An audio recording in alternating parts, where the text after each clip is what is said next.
जहां झूठी गपोड़ियां बातें चलती हो, जहां लोग मदिरा पीते हो, वैश्यों का निवास स्थान हो, वहां मैंने तुम्हें रहने के लिए जगह दी। मेरे भैया कलयुग कहने लगा है, हे राजा परीक्षित, आपने रहने के लिए हमें सब बेकार ही जगह दे दी। बोले ऐसा क्यों? बोले कोई और ठीक सी जगह दो। मेरे भैया महाराज परीक्षित ने जाते जाते अंत में कह दिया कि जाओ, मैंने तुम्हें सोने में और वास दिया। अब आप ये कहोगे कि सोने में तो भगवान का भी वास होता है, सोने में कभी कलयुग का वास हो नहीं सकता है। लेकिन याद रखना, जो महाराज परीक्षित अपने सर पे मुकुट बांधते थे वो उनका नहीं था, न उनके बाबाओं का था। अगर बाबाओं का होता तब भी वो बच जाते। महाराज श्याम सुंदर, अर्जुन और भीम जब जरासंध के यहाँ पर गए हैं, युद्ध किया है, जाकर के जरासंध को परास्त किया, और वही जरासंध का जो मुकुट था वही महाराज परीक्षित अपने सर पर बांधते थे। मेरे भैया याद रखना, महाराज परीक्षित ने इतना कह के वहां से चले जाते, कलयुग भी चला जाता है, और इधर महाराज धर्म और पृथ्वी वो भी चले जाते हैं। समय कुछ व्यतीत हुआ। एक दिन महाराज परीक्षित के मन में विचार आया, पुनः महाराज परीक्षित शिकार खेलने के लिए चले हैं, बड़े प्रसन्न हैं।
वो हिरण तो मामा मारीच बन गया लोगों।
भैया महाराज परीक्षित चले जा रहे, सामने देखा एक हिरण जा रहा है और उस हिरण के पीछे महाराज भागे, इतने भागे उस हिरण को पकड़ नहीं पाए।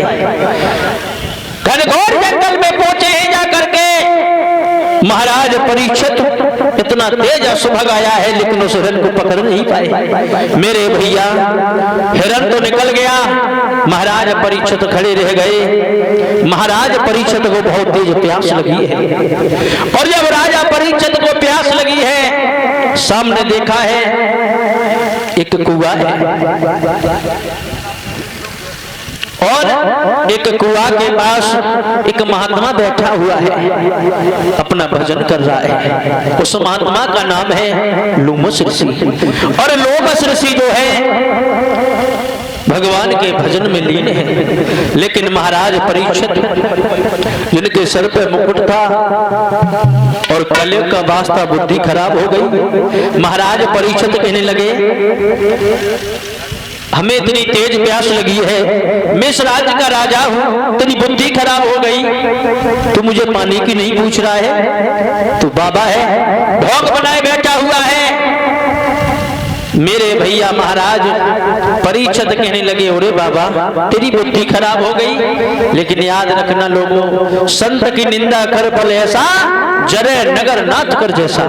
संत की निंदा करने के बाद जिंदगी में कभी चैन मिल ही नहीं सकता। मेरे भैया महाराज परीक्षित आगे बढ़े हैं और कहने लगे हमें इतनी तेज प्यास लगी है, तेरी बुद्धि खराब हो गई, मैं इस राज्य का राजा हूँ, तू आंखों को बंद किए बैठा है, क्या मुझे पानी की नहीं पूछ सकता है? बोले महाराज परीक्षित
महाराज परीक्षित की बुद्धि खराब हो गई। क्यों? सर पे कलयुग बैठा हुआ है।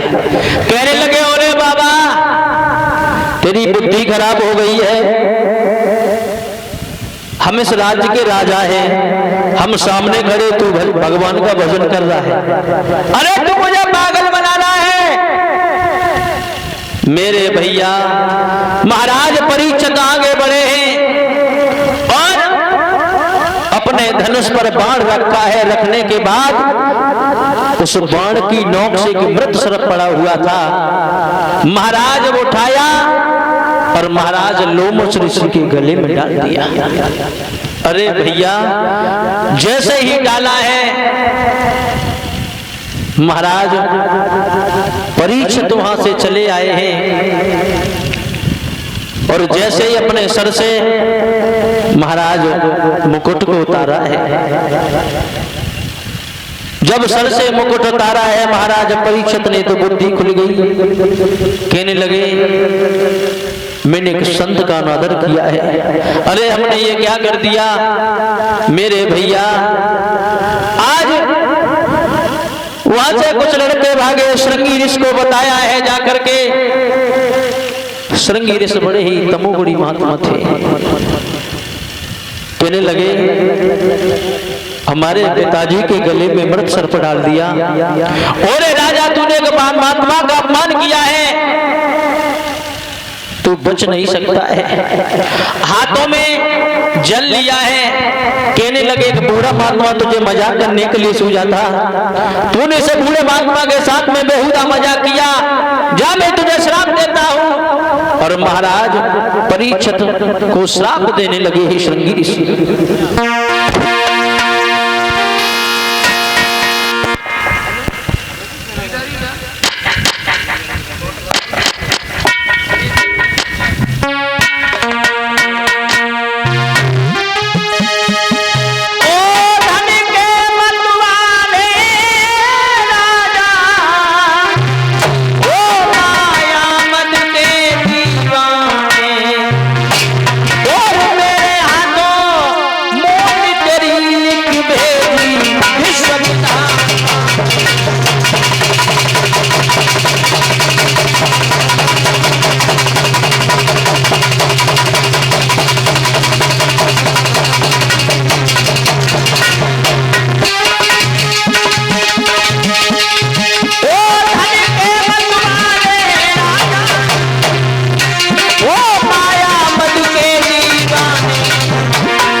महाराज श्रृंगी ऋषि ने श्राप दिया, ये तो चक्षक नाग है, ये मरेगा नहीं, यही साथ में रोज तेरी मौत का कारण बनेगा, यही तुझे डसेगा, इसी के द्वारा तेरा अंतिम संस्कार होगा। इस दुनिया में तू नहीं रह सकता। क्यों? तूने एक बूढ़े महात्मा के साथ में बेहुदा मजाक किया है। मेरे भैया महाराज परीक्षित को श्राप लग गया और जैसे श्राप दिया लोमश ऋषि की आंखें खुल गई। कहने लगे बेटा तुमने अच्छा नहीं किया। सत्य बात तो यह है जब तक महाराज परीक्षित इस राज्य में राज कर रहे हैं तब तक तो धर्म है, और उनके जाने के बाद यह धर्म नहीं रहेगा। कहने लगे महाराज हमने श्राप तो दे दिया लेकिन हम कुछ नहीं कर सकते। मेरे भैया लोमश ऋषि ने कहा है कि आप ऐसा करो, परीक्षित को खबर भिजवा दो, कुछ श्राप लग गया है, 7 दिन का समय है, कोई उपाय हो तो कर दो। मेरे भैया खबर भिजवाई है महाराज परीक्षित के लिए, और जैसे ही परीक्षित को पता लगा है कि मुझे श्राप लग गया है तो मेरे भैया महाराज परीक्षित को ऐसा मालूम पड़ा हो, पैरों तले जमीन खिसक गई हो। कहने लगे ये क्या हुआ, श्राप सरोधार किया है, भगवान का भजन किया है। कहने लगे जो भी हुआ उसे देखा जाएगा। देखिए लोगों, महाराज परीक्षित को ये पता लग गया था कि 7 दिन में हमारी मृत्यु निश्चित है। लेकिन फिर भी भगवान का भजन नहीं छोड़ा। अंत में महाराज परीक्षित ने जब ये सुना तो अपने राशि वस्त्र उतार दिए हैं, अपने पुत्र जन्मेजय को राजा बनाया है। और राजा बनाने के बाद महाराज परीक्षित ने अपना घर बार त्याग दिया है और जैसे ही घर से चले हैं तो आज नवलती रोने लगी है। महाराज परीक्षित ने पीछे मुड़ करके नहीं देखा।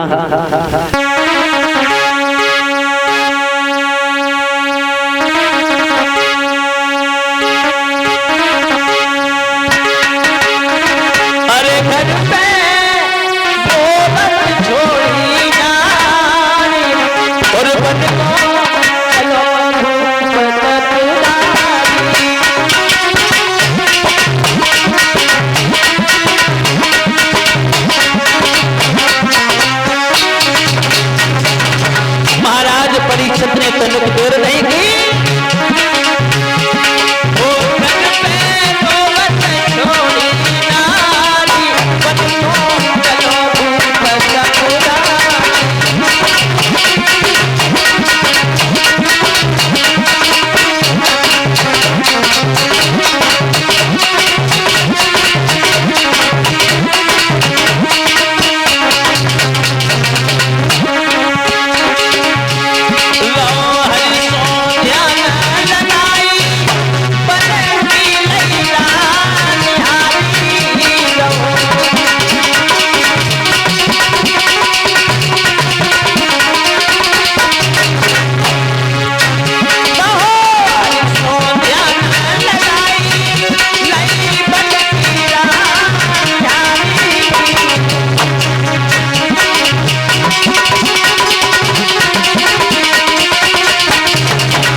मेरे भैया आज महाराज परीक्षित घर से चले हैं, अपने पुत्र को राजा बनाया है, जन्मेजय का राज्याभिषेक किया है।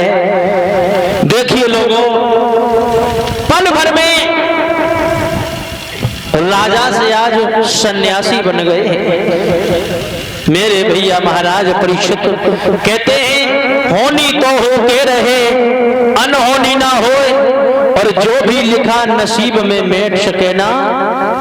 मेरे भैया महाराज परीक्षित राजबार छोड़ करके चले, बताया है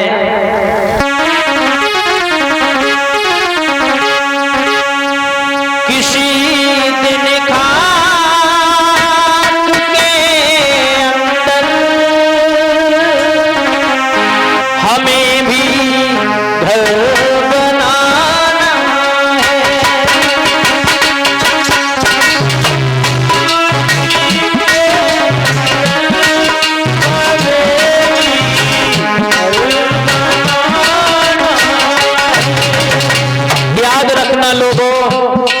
न जाने कब जाना पड़ जाए संसार छोड़ करके। किसी दिन खाक के अंदर हमें भी घर बनाना है। खाक के अंदर हमें भी घर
इस तन को हम पता नहीं कौन से साबन से धोते हैं, लेकिन अंत में ये भी साथ नहीं जाता है।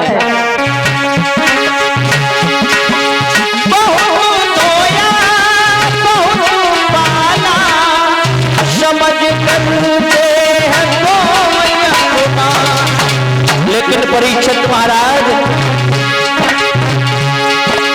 मुझे अफसोस है अब भी, अफसोस